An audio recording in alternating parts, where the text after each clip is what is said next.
Dude, this game is wigging out on me right now. What, dude? Hey, so people ask me why server 5. It's just because that's where all of my friends are going to start at the same time, because not everybody knew about the game on day 1 release. Click on Hero on the bottom right, go to your album real quick, because we are going to go through some of these factions.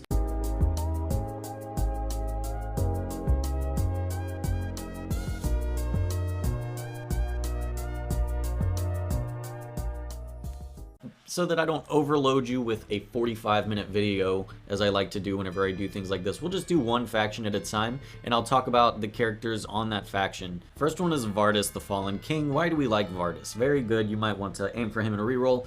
Skeleton Army is going to be his ultimate skill. Swings with a giant sword, dealing damage of 180% of attack to nearby targets, and also summons 2 random skeletons for 12 seconds. Up to 5 skeletons can exist at once. Whenever you level up this skill and get them to a high enough level, it just increases the damage, and it increases the number of skeletons summoned. Being able to summon all of those adds for the enemies to deal with, plus also being kind of tanky yourself, makes for a lot more survivability for your team. Next skill, Spirit Summoning. Raise a tombstone at a random enemy's location, dealing 120% of your attack damage, and the tombstone also summons a random skeleton. Whenever you skill this up, the skeleton swordsman can use a cleave where he hits multiple people and deals additional damage, and greatly reduce the defense of enemies hit by the cleave. So it's essentially a defense break, which is a very important status ailment. At level 3, skeleton warriors can taunt enemies, forcing nearby enemies to attack them for 4 seconds, and skeleton warriors take 60% reduced damage from taunted enemies. So as you are putting out the adds, they are forcing the enemies to attack them, which of course you can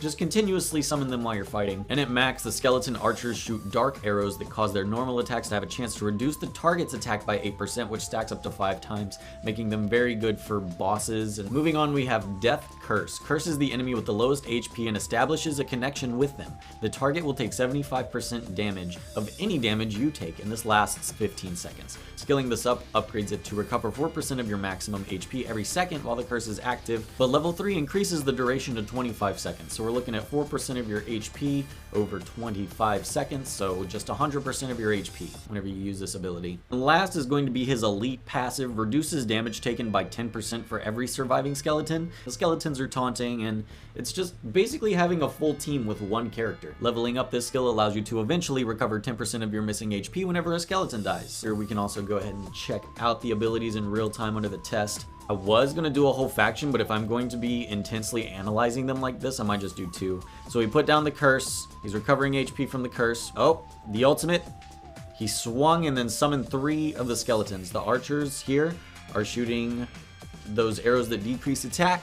Looks like the warrior there is still hanging in, taunting, making the enemy attack him. This dude is still just going hams by himself. Like, he just keeps summoning skeletons. What was that, 4 of them up on the field at the same time, so that's 40% reduced damage. Something you also may not have known is whenever you're leveling up these characters, you should also be looking at their exclusive equipment. In Vardis's case, we have a Restoration Sword, which basically just adds to you another passive. His being summons a skeleton behind the furthest enemy in the back line every 9 seconds, with a maximum of 7 skeletons. It also increases the skeleton's HP and attack. It makes skeletons explode when they die and reduces the enemy's rage. So that is a surefire winner in my book. So I feel like I'm just going to do one more. How many are here? 6? I'll do one more and see how long this is going to take, but this is not going to be a 1 episode thing. I changed my mind. Let's look at Virga next, because she's a little bit different. Now for her ultimate, Virga transforms into a phantom and rushes to the enemy with the lowest HP, dealing 360% of the attack to the target. Her dodge affects the final damage up to 75%. So with your dodge stat, you can increase that multiplier to like 435 whenever you upgrade it. If the skill hits a target, it reduces their rage by 50%. That's pretty good. The final damage boost gained from this hero's dodge increases by 150%. If she kills somebody with it, she just gets 200 more rage and helps boost her to spamming it. Shadow Dance launches 3 attacks with dual blades. The first 2 hits deal 90% damage, and then the last hit does 130. Dodge increasing the multiplier by up to 75%. Permanently increases the dodge by 5% when the last hit is cast, and this can stack up to 4 times, so 20% dodge in your stats right there. Increases the damage of the first 2 hits to 130%, and then the damage of the last hit to 170. So a 430% multiplier, just skill. Potentially 500 with dodge. Next, Breakout. Dodge an attack that deals damage, and this triggers once every 10 seconds. So it could be an auto attack that wasn't really going to do anything to you, or it could be somebody's ultimate that just would have completely one-shot you either way.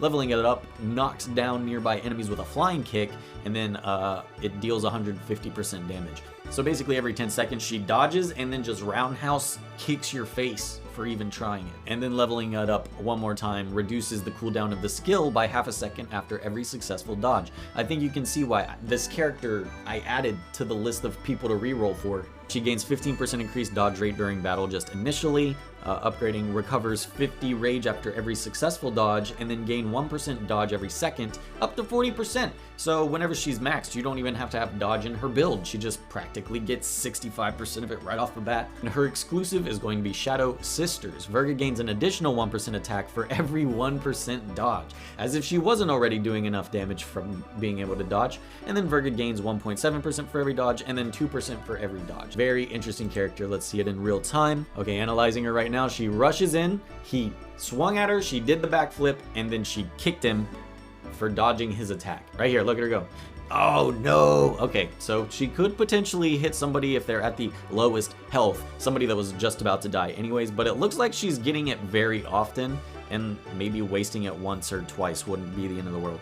A nice unit because she's also tankier than she looks from the dodge, so very nice. So we're still waiting for server 5, but I did pull the move to try and figure out when it's going to come out. Well, hopefully I get an answer on that, but if I don't, it's probably safe to assume it would have been a week after the release.